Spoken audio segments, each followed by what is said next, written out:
درود به شما بینندگان عزیز شبکه تلویزیونی سفینه. برنامه فرهنگ معاصر است از سلسله برنامه‌ها.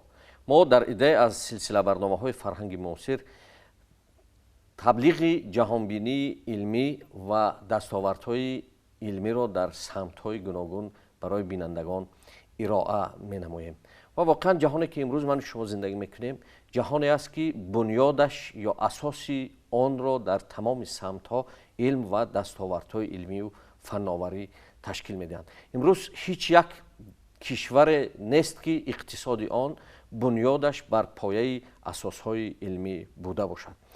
و هر روز در سمت‌های گوناگون جهان که امروز علم تقریبا 1800 ساحه را فرا گرفته است، یک دستاورد به وقوع می‌پیوندد و این دستاوردها با تطبیق شدن در سمت‌های گوناگون فعالیت و حیات انسانی می‌توانند یک تکان دیگر در روند عمومی جامعه انسانی و برای بهتر و خوبتر و صفتاً نو شدن زندگی انسانی کمک نمایند.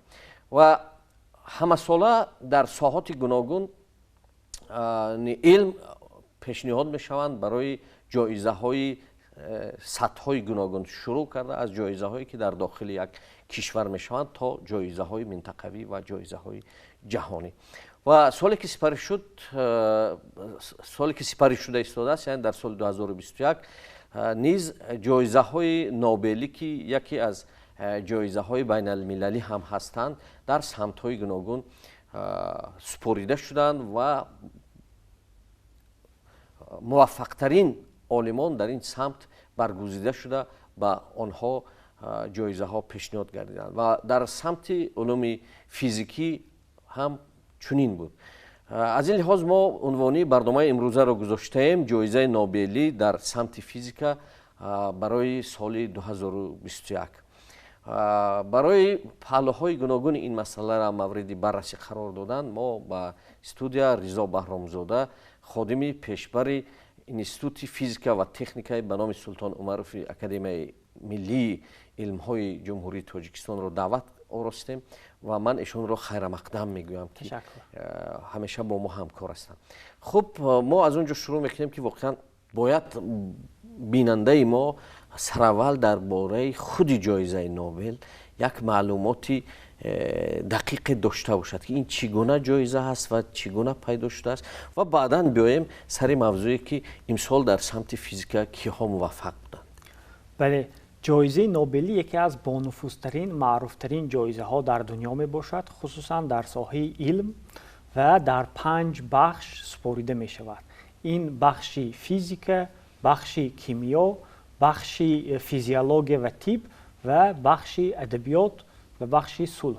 یعنی در همین 5 سمت جایزه نوبلی سپریده می شود و سبب معروفیت و مشهور بودن این جایزه اولا آن است که شخصیت های بسیار برجسته تاریخی به این جایزه سزاوار گردیدند و بعدا مقدار بسیار کلان پولی که به غالب همین جایزه به گیرنده جایزه سپریده می شود و تاریخی به وجود آمدن این جایزه یک عجایب است که به حیات آلفرد نوبل یعنی اساسگذار همین جایزه دخل دارد.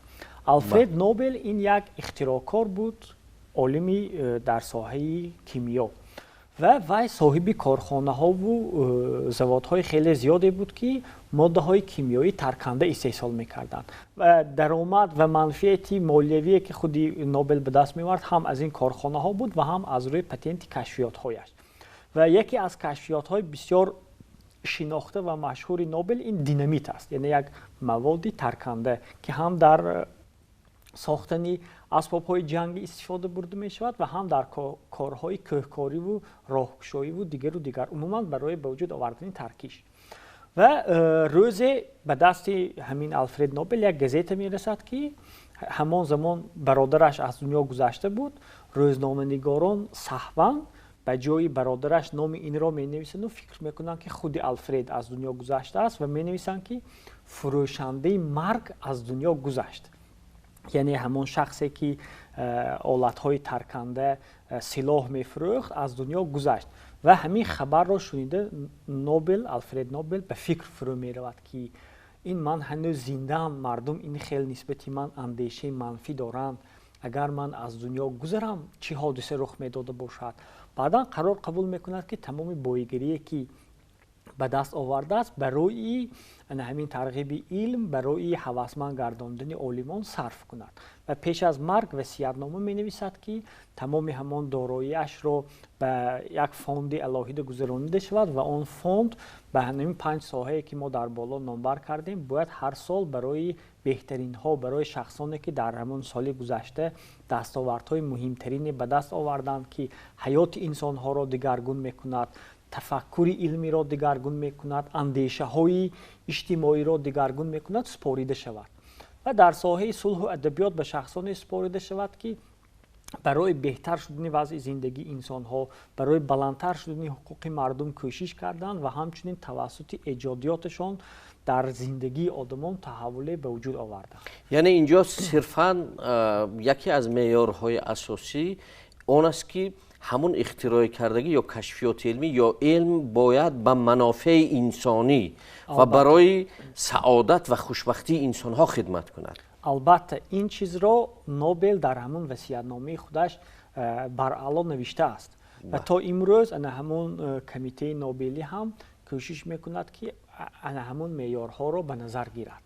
یعنی خصوصا در ساحه علم، فیزیک، کیمیا و فیزیولوژی به شخصانی داده می شود که در حقیقت یا آنها یگان مسئله بنیادی را حل کردند و همون تصورات علمی را دگرگون کردند، یا آنها چیزی را کشف کردند، ساختند که در روند علمی دگرگونی به وجود آورده است یا برای بهتر شدن زندگی انسان ها تأثیری عمیق گذاشته است.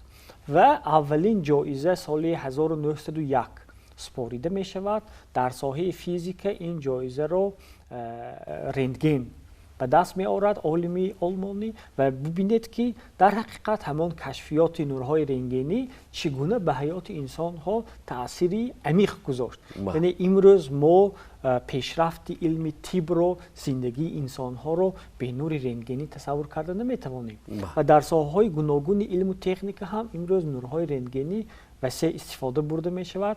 شروع کرده از ساختن نانو تکنولوژی ها، موادهای نانو تکنولوژی تا آموزش کیهان و همین گونه شروع می شود سپاریدن جایزه های نوبلی و شخصانی که دستاوردهای بسیار مهم دارند.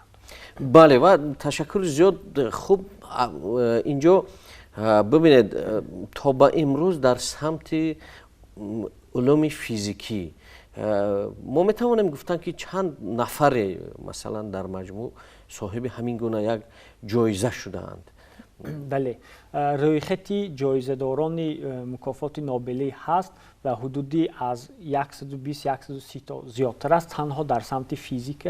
برای چی؟ چون که اگر از سال 1901 تا امروز حساب کنیم حدودی 120 سال گذشته است از شروع شدن سپاریدن جایزه های نوبلی.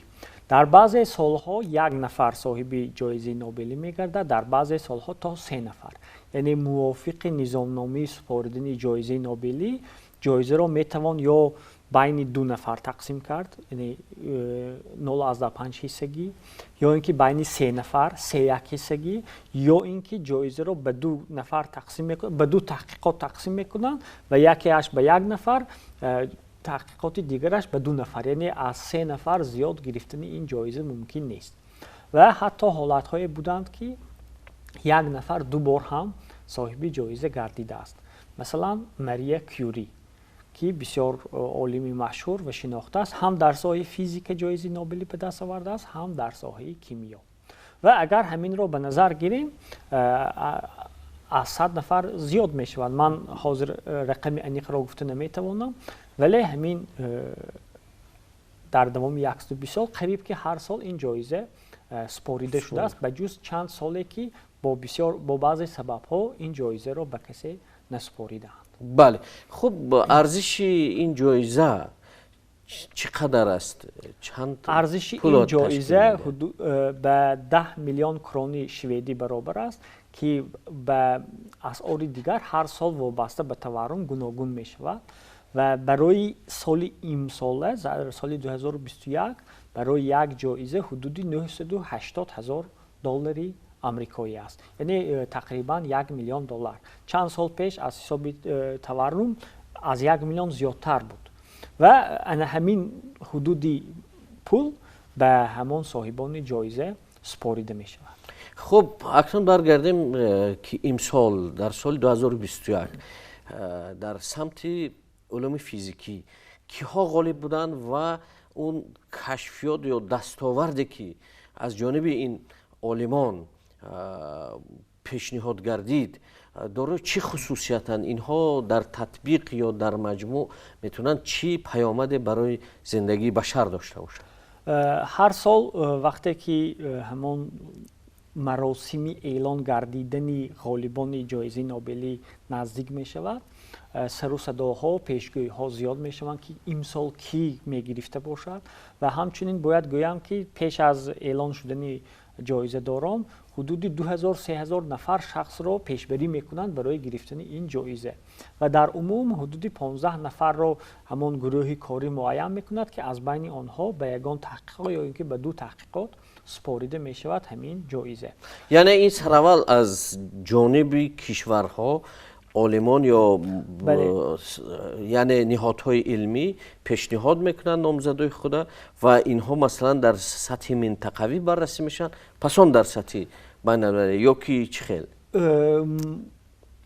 روند پیشنهاد یا اینکه پیشبری کردن به جایزه نوبلی یک چند راه دارد. یکی از راه ها این از طرف یگان جایزه داری دیگر پیشنهاد شدن این نامزد، یعنی جایزه داران نوبلی حقوق دارند که نفران دیگر را به این جایزه پیشبری کنند. این جایزه به واسطه به همان کمیته که جایزه را میسپارد در سایه فیزیک و کیمیا این را اکادمی شاهیگری شویتسه میسپارد، به همانجا پیشنهاد میکنند و همچنین گروه های علمی یا اینکه مؤسسه های با نفوذ علمی نیز حق دارند که تا به این جایزه پیشبری کنند و این پیشبری ها پیشنهاد ها همش به همان کمیته جایزه سپاری رفته میرسد و آنها گروهی کاری از متخصصان برجسته دارند که آنها بعدا غالبان را معین میکنند و غالبان امساله در 2 سمت تحقیقات معین گردیدند و هر دوی این سمت تحقیقات به آموزش نظام های به ترتیبانه وابسته است. خب همین نظام های به ترتیبانه شما یک شرح میدونید برای بینندگان که یعنی چی؟ نظام های به ترتیبانه یا اینکه خاطیک این نظام هایی هستند که ما روند گزارش حادثه ها را در آنها پر آموخته نمیتوانیم، پیشگویی کرده نمیتوانیم. اگر نظام با ترتیبانه باشد از روی یک قانونیت معین عمل میکند که ما در اساس آن قانونیت وضع گذشته همان نظام و وضع آینده آن را پیشگویی کرده معین کرده میتوانیم.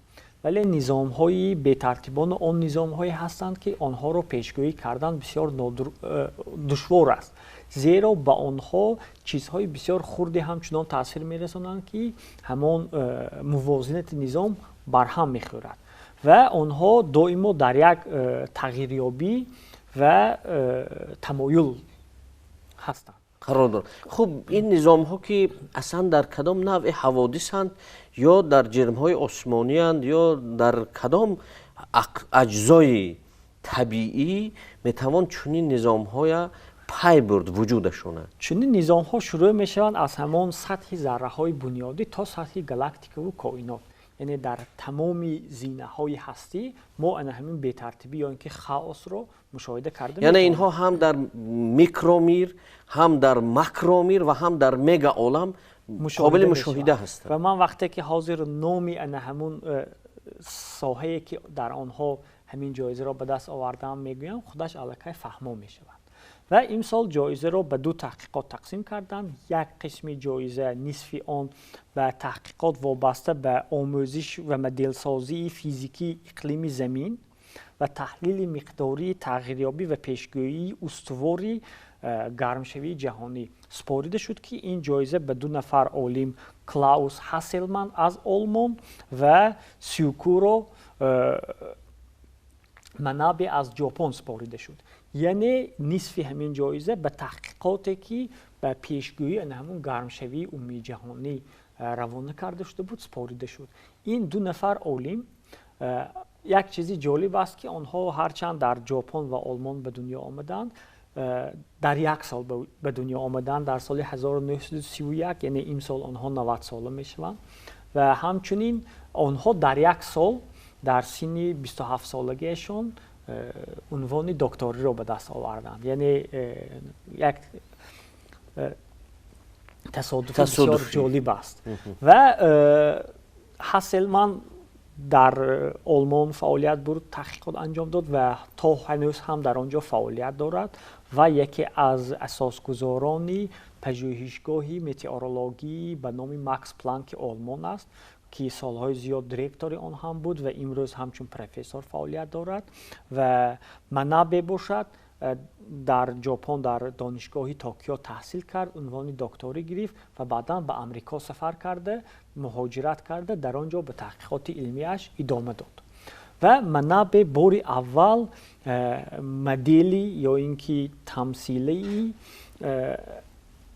تأثیر گازهای گوناگون را به حرارت اتمسفر پیشنهاد کرد و او گفت که یعنی سبب گرم شوی اقلیم یا اینکه سرد شوی آن میتواند گازهای باشند که انسان آنها را پرتاب میکنند. البته این گازها منبع طبیعی هم دارند ولی تاثیر انسان با آنها زیادتر است، یعنی به پرتافت همون گازها و این گازهای کربنات است که CO2 فرمول داشته برای به وجود آمدن همون افکت گرمخانه‌ای بسیار نقشی کلان بازی میکنند.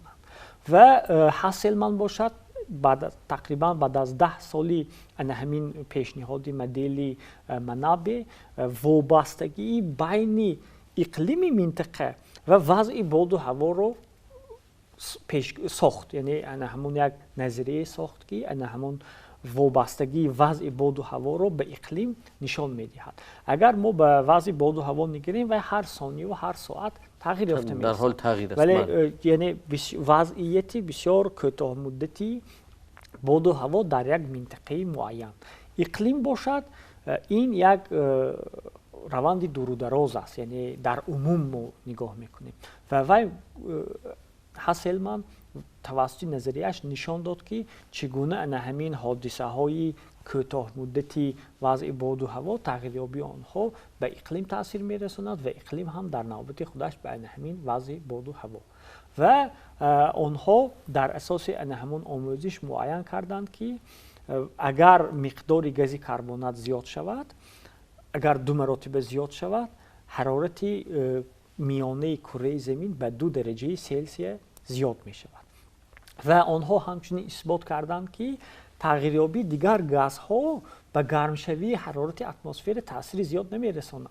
اگر ما نگریم قریب 70% اتمسفر زمین از گاز نیتروژن عبارت است و حدود 20% از اکسیژن.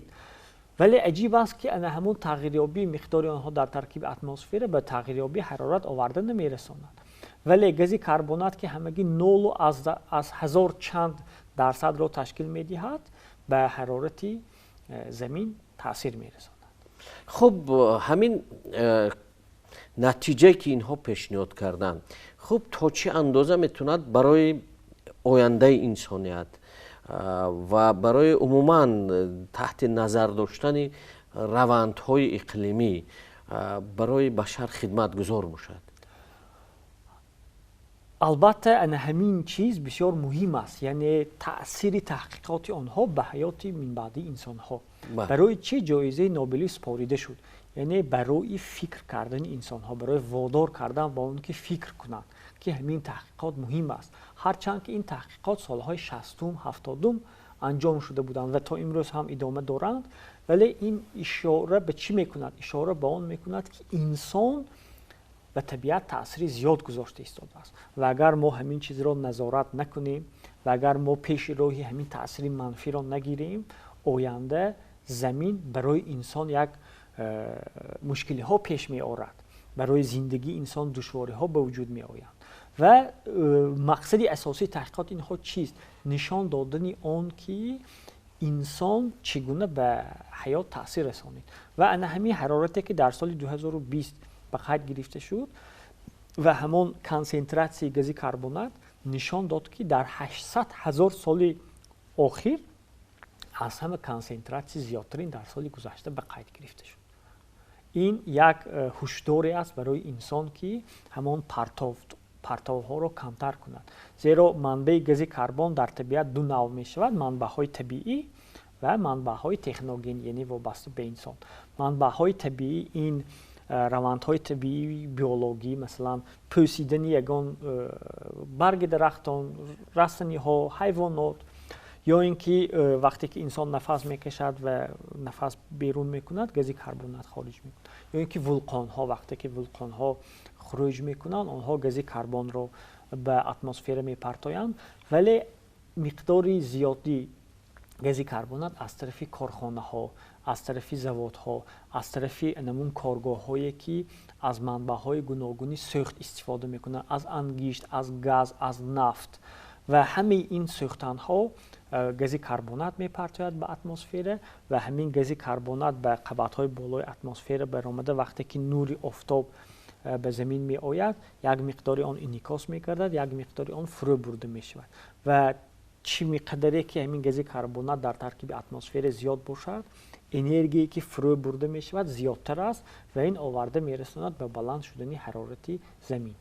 و محض ان همین چیز انسان ها را باید وادار کند که ما زمین را حفظ کنیم، احتیاط کنیم و با عقلانه و با خردانه از ثروت های زمینی استفاده بریم. یعنی امروز در برابر اینکه ببینید از یک طرف اگر کشفیات های انسانی، مخصوصا فناوری هایی که انسان ها به وجود آوردن در حدود 250 سال اخیر، اینها از یک طرف اگر توانستند خیلی کار انسانیت سهل و ساده کنند، ولی از جانب دیگر تأثیر منفی بعضی از اینها که به واسطه پرتاب های زیادی رو به طبیعت دارند و از جانب دیگر از ریسورس های طبیعی نهایت زیاد استفاده می شوند و باعث از بین رفتن همون قبط فلورا و فاونای کره زمین می شوند، این یک خطر سرتاسری برای تمام بشر هم به وجود آورده است. و امروز تنها راه حل این مشکل فکر میکنم فقط باید از راه علم باشد. یعنی اون چیزی که دستاوردهای علم مشکلی که ساختند باز فقط راه حلش در خود علم است، در جای دیگر نهان نیست. همینطور؟ بله.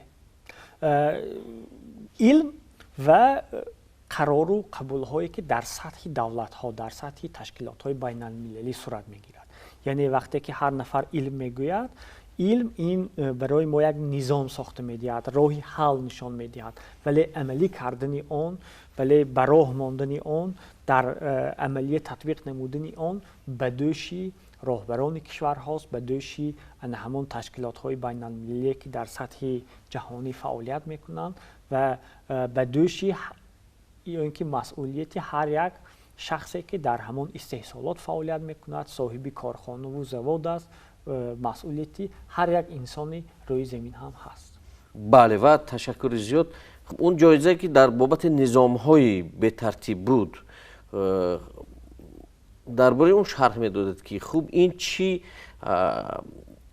برتری دارد و اینو تطبیقش تا چه اندازه میتواند برای انسانیت یک نوع آگاهی دیگر یا معرفت دیگر از حوادث طبیعی روشن سازد.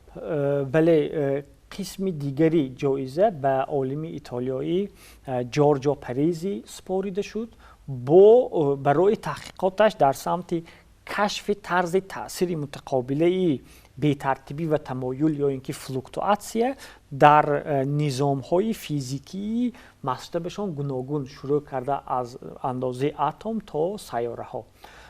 این پریزی عالم بسیار شناخته ایتالیایی در ساحه مکانیک آماری، در ساحه فیزیک کوانتی متخصص بسیار شناخته است و او هم همون سالهای 60م 70م تحقیقات خودش را در سمت همون آموزش نظام‌های بی‌ترتیبانه شروع کرده بود که به اینها داخل میشوند گازها و ماده‌های امورفی.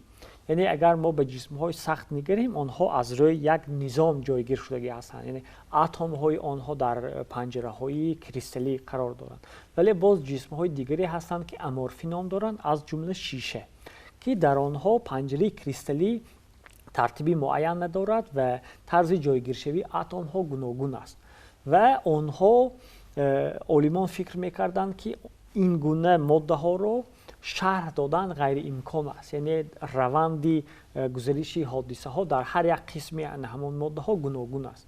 مثلا اگر ما یک ماده کریستالی داشته باشیم در یک حرارت معین به مایع تبدیل می‌یابد، ولی شیشه یا اینکه جسم های امورفی در حرارت های گوناگون یا در فاصله درازی وقت همچون مایع رفتار میکنند، نه همچون جسمی سخت. و همین جورجو پریزی مفهومی نوی را وارد کرد که اینها شیشه های سپینی نام داشتند، یعنی اگر در همان پنجره های کریستالی جسم های سخت اتم ها قرار داشته باشند و آنها موقع خودشان را عوض کرده توانند، در همین پنجره های کریستالی که جورجو پریزی آموخته بود در آنها سپین ذره ها تغییر می‌یابد. سپین این یک توصیف دهنده یا که حرکت دهنده توصیف دهنده و نشان دهنده ای حرکت چرخزنی ذره های بنیادی می باشد و او همون شیشه های سپینی که از خیله های متال های مگنیتی و با علاوه ای ماده های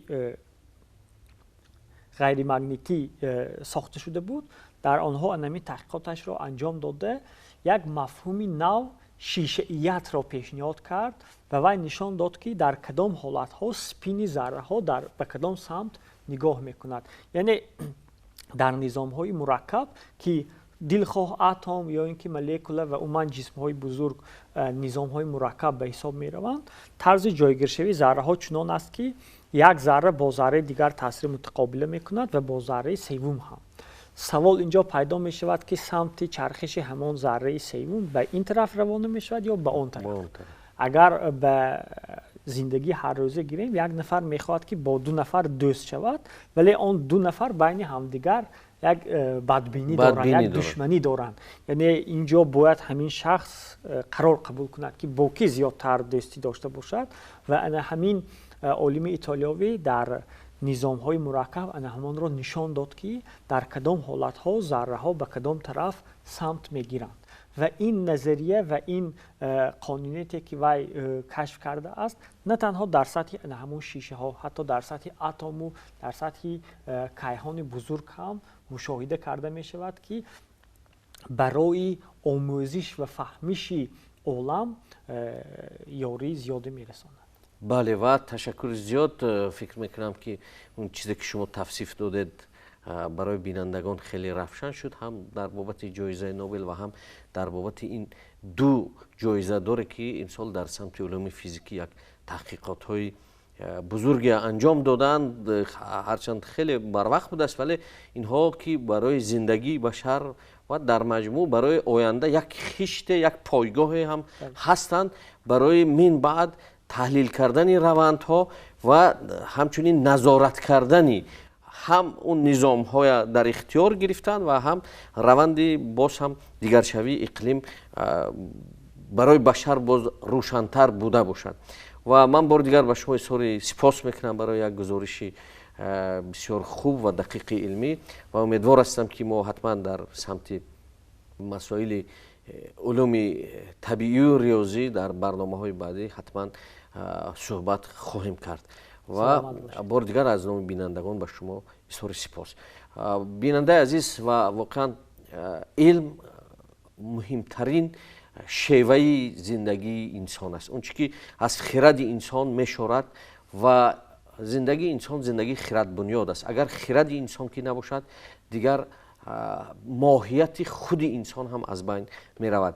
از این رو من امیدوار هستم که فرزندان و پیوندان خود را در روحیه علم آموختن، در روحیه آفریدگاری، در روحیه خردمند بودن تربیت سازیم، چون در طول تاریخ زیاد بودند از تبعیت اجدادان ما که در سطح جهانی کارهای بسیار بزرگی را انجام دادند و مثل زکریای رازی، مثل ابن سینا، مثل ابو ریحان بیرونی که در شناخت عموما طبیعت و тадқиқотҳои гуногуни самтҳои илмӣ ба ҳайси як шахсиятҳои машҳури ҷаҳон ҳам ҳастанд ва умедворам ки агар мо фарзандони пайвандонро дар ин рӯҳият тарбият кунем, ҳатман дар оянда боз ҳам аз ин миллат ҷоизадорон дар сатҳи нобелӣ ҳатман ба вуҷуд меоянд ва бо умеди ҳамин барнома инҷо ба поён мерасонем.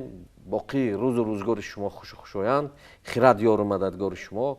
поянда бод тоҷикистони азиз. бидруд то дуруди дигар.